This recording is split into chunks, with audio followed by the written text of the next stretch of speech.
Here, duck, duck, duck, duck, duck. Come on, Rocky. Come on, duck. Come on, duck, duck, duck. I'm Jill Carden, and I am a teacher at Mineral Wells Elementary School in Wood County, West Virginia. I also I'm learning how to fly an airplane, and I am a wedding planner.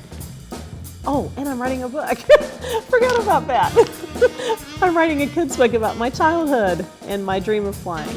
My friends call me the Jill of all trades, or someone who's always into something. I never surprise anybody by my unusual life, let's just say. For instance, right now in my upstairs of my house, I have 47 wedding dresses because a friend of mine bought a floral shop with a bridal shop included and asked me if I could help get rid of the 47 dresses. I said, sure. I guess there's a lot of things I like to do in my life. I like to live fully. I lost my sister a few years ago, and she was the same age I am now, and I think it's kind of changed who I am. My dad died at a young age as well. Life is precious every day. I wake up and think, what am I going to do today? And I may not even know what that's going to be till the evening, but if something interesting happens in my day, I decide that I'm going to take that bull by the horns and hold on to it and ride that ride, because I think I don't want to miss one beautiful moment of life. There was horrible flooding in southern West Virginia, and I was burdened by that. And I followed the example of one of my sons who went down and helped immediately after the flooding, and I thought, well, I could do that. I mean, I can hammer. So I got together a couple ladies, and my couple ladies grew to 20 ladies. And my 20 ladies grew to 30 ladies, and I was just cracking up, because when I have a little tiny idea, God makes it a gigantic idea if you have your right heart behind it. I have 3 sons, and they're really my greatest work of my life. I mean, if I had to say the 3 things that I've done best, that would be it. It's like fun to watch my kids go out into the world and do things that I can't do, but they can. It's like multiplying yourself. You know, I have passions for so many things and fixing so many things in the world, but now I've got extra agents on the job. I've got my boys all over the country doing things. Parents are lucky when they take the time to invest in their kids when they're growing up, instead of just pushing them off on someone else, because then you get to sit under the trees of the seeds you plant in the world, and you get to sit under those trees and say, I'm getting some shade right now, because these boys have grown up into strong oaks, you know, and I get to sit under those trees sometimes and look up at the branches and think, wow, I mean, that's legacy. I recently, in the last few years, took up a new venture, wedding planning, and I somehow am eerily calm on the wedding day. I don't know what that is. Most people are freaking out, and somehow I just really simplify the whole day down to this.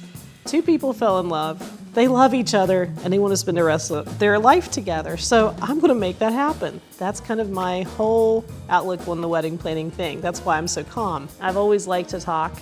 Obviously, I'm a talker, but I've always liked to talk, and I've always loved children. I've always liked working with kids. They're so refreshing. They don't have agendas. Adults do. Most of the time, we all have our own little agendas, but kids typically tell it like it is. You know, if you have a bad hair day and you're a teacher, you're going to hear it. I have an impact on 25 children this year, every day for 7 hours. It may be the only time they get a good word.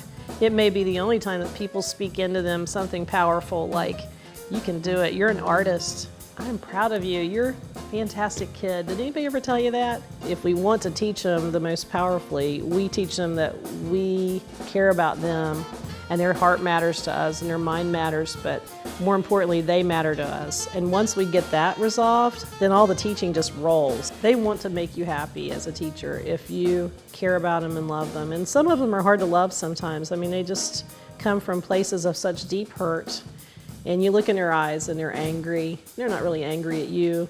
I think some teachers make the mistake of thinking it's all about them. It's not. It's really, they're angry at the world, and they just need some soft spot to land. I've told them every year that when they're older in high school, middle school, that they can come back and find me, and I will be there, because I'm not going anywhere. I'm going to be a stable force in their life, and if they ever need to talk to someone, I'm there. Am I going to get hate mail if it's not what everybody thinks you should have for, do you know what I mean? Like, because I'm going to tell you, I have a little different viewpoint, and it's not because I'll just tell you why and you'll understand my viewpoint. So that's okay to do that?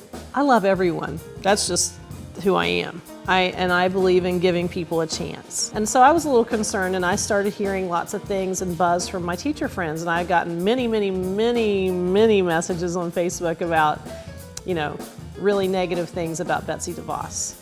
I have seen West Virginia schools and worked in West Virginia schools for a period of time now, and my kids have gone through West Virginia schools, and I'm kind of tired of us being like, low ratings nationally. That gets old. I'm a West Virginia. I'm proud of us, and I see great products coming out of West Virginia schools, but at the same time, I'm always willing to try something new. And what if somebody sparks a new idea and something can change that would make all the difference for West Virginia kids? What if we're all just being so negative from the get-go that we don't even let somebody get off the ground? And if she hasn't been in public school, she's certainly going to be in a lot of them now. And let's see what she can do. She may have a different perspective we've never thought about.